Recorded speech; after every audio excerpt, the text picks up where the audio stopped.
जय श्री राम। राजकुमार बुध अब राशि परिवर्तन करने जा रहे हैं। ग्रहों के राजा भगवान सूर्य के आसपास ही राजकुमार बुध रहते हैं। बुध और सूर्य का जब संयुक्त योग होता है, जब दोनों साथ साथ रहते हैं, तो प्रकृति के लिए, वैश्विक स्तर के लिए और हमारे जीवन के लिए ये अच्छा रहता है। पर राजकुमार बुध जब आगे चले जाते हैं, भगवान सूर्य से अधिक आगे चले जाते हैं, तो प्रकृति में उपद्रव, शासन तंत्र में अराजकता पैदा हो जाती है और हमारे जीवन में भी तमाम प्रकार की समस्याएं और संघर्ष का जन्म होता है। तो अभी तक बुध चले गए थे भगवान सूर्य का साथ छोड़ करके कर्क राशि पर चले गए थे, जो कि चंद्रमा की राशि है, जल तत्वीय राशि है। पर चंद्रमा से नैसर्गिक रूप से बुध की शत्रुता है, तो बहुत अच्छा फल नहीं दे रहे थे भगवान सूर्य के साथ को छोड़ने के बाद में। पर अच्छी बात यह है कि अब वो वक्री होकर के, वक्रगति से यानी पीछे मुड़ करके, एक प्रकार से कोई ग्रह पीछे चलते नहीं हैं, पर चलता हुआ आभास होता है कि ये पीछे चल रहे हैं। तो इसलिए अब आ रहे हैं अपनी ही राशि मिथुन राशि में, जहाँ पर भगवान सूर्य पहले ही विराजमान हैं। तो बुध और सूर्य का ये जब युति होगी तो ये हम लोगों के लिए अच्छा होगा। कैसा होगा इनका फल हमारी राशि पर, आइए इसकी चर्चा करते हैं हम इस वीडियो में। सर्वप्रथम जो कालपुरुष की पहली राशि है मेष राशि।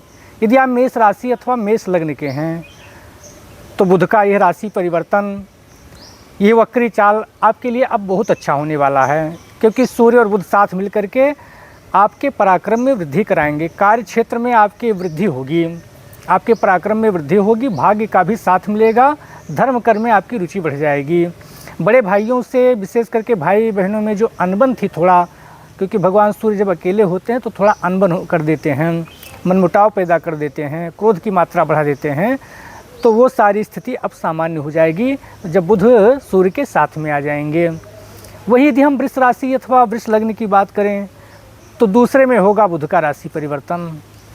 वाणी में कटुता पैदा हो गई थी, परिवार में कलह चल रहा था, इस समय चर्म रोग की मात्रा बढ़ गई थी, तो वाणी में कटुता थोड़ी कम हो जाएगी, जो उग्रता थी वो कम हो जाएगी। हाँ, व्यंग की मात्रा जरूर बढ़ सकती है।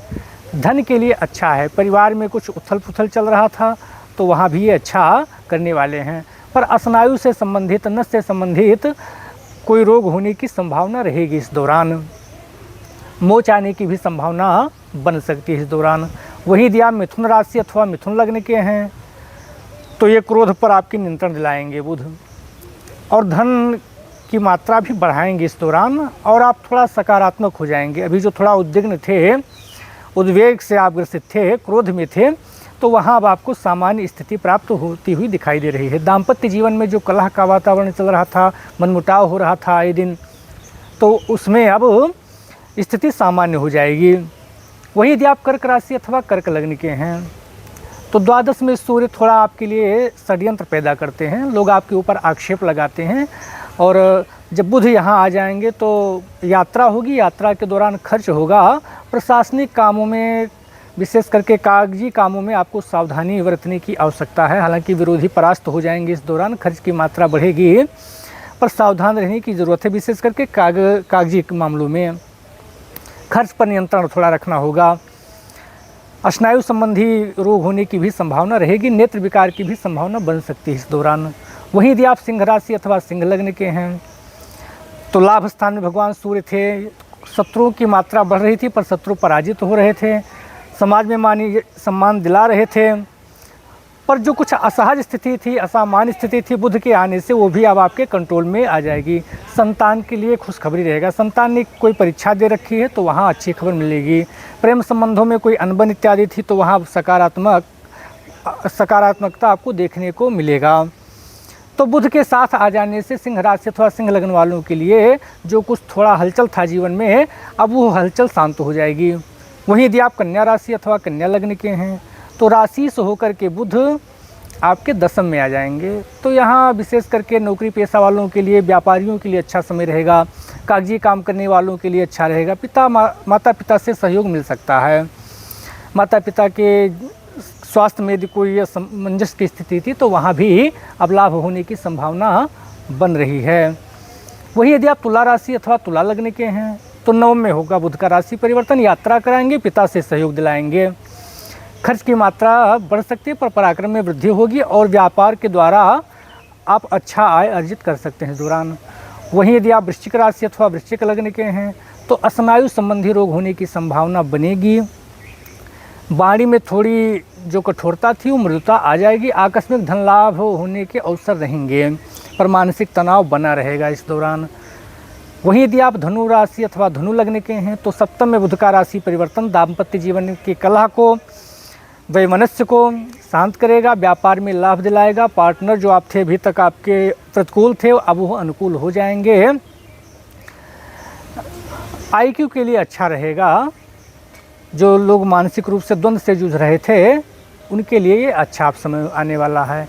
वहीं यदि आप मकर राशि अथवा मकर लग्न के हैं तो कर्ज से छुटकारा पाने का समय है, ऋण से छुटकारा पाने का समय है। शत्रु आपके विरोधी शांत हो जाएंगे इस दौरान।